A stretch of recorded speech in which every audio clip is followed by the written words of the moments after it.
Good day to all of you. Today we will read Glimpses of India, second part, Coorg.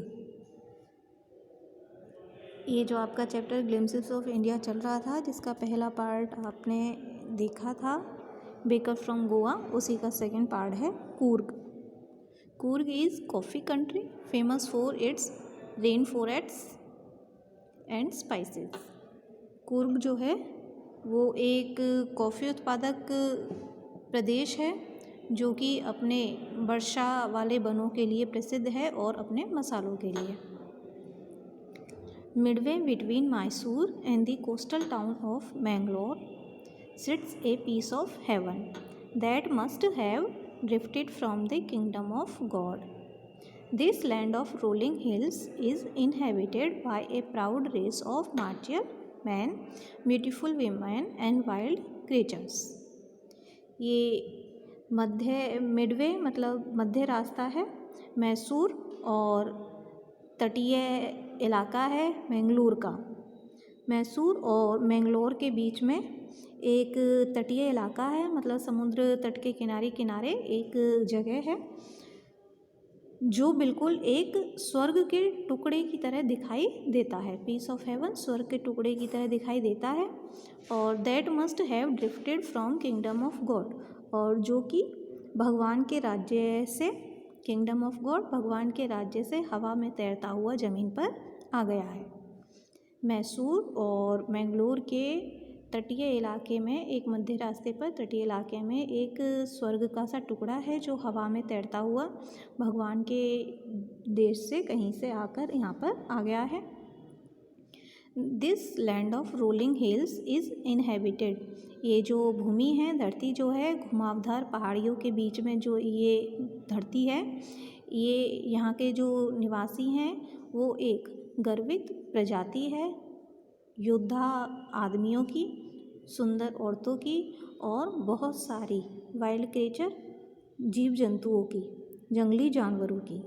इस घुमावदार पहाड़ियों की भूमि पर योद्धा आदमी की गर्वित प्रजाति, सुंदर महिलाएं तथा बहुत सारे जीव जंतु रहते हैं.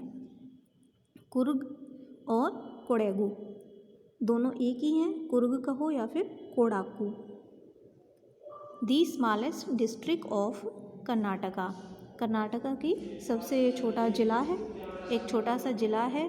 Is home to evergreen rain forest, spices and coffee plantation, जो कि घर है सदाबहार बरसाती वनों का, मसालों का और कॉफ़ी के बागानों का. यहाँ पे कॉफ़ी के बाग जो हैं बहुत ज़्यादा पाए जाते हैं. Evergreen rain forests cover 30% of this district. सदाबहार बरसाती वन जो हैं इसके 30% धरती को घेरे हुए हैं.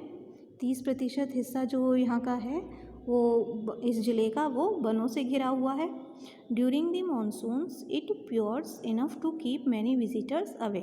तो मानसून के दौरान बहुत सारे यात्रियों को यहाँ से दूर रखा जाता है, मतलब मानसून के दौरान यहाँ पे यात्राएं बंद कर दी जाती हैं, बहुत ज़्यादा बारिश होती है. The season of joy commences from September and continue till March. जो यात्राओं वाला जो मौसम है, ये जो खुशनुमा, जो खुशी का मौसम आता है, ये आता है सितंबर से लेकर मार्च तक. और जो वेदर है इस समय ये परफेक्ट होता है, with some showers thrown in for good measure.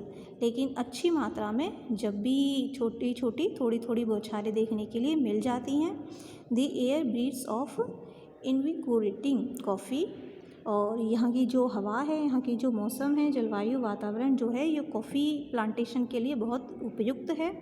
Coffee के एस्टेट एंड कॉलोनियन बेंगलोर, तो यहाँ पे दूर दूर तक आपको कॉफ़ी के ये एस्टेट पूरे के पूरे क्षेत्र मिल जाएंगे. और कॉलोनियन बंगलोज मतलब कॉलोनी के रूप में बेंगलो वगैरह बने हुए हैं, बंगले, ये खड़े हुए आपको दिखाई देंगे. टक्ड अंडर ट्री कोनोपीज, पेड़ों के नीचे, पेड़ों की वृक्षों की छाया में एक सुंदर से कोने में, प्राइम कॉर्नर सुंदर से कोने में खड़े हुए ये कॉलोनी के बंगले दिखाई दे जाएंगे। कॉफ़ी के बागानों में बड़े बड़े पेड़ों के नीचे एक कोने में खड़े हुए ये बंगलों, बस्ती के बंगले दिखाई दे जाएंगे।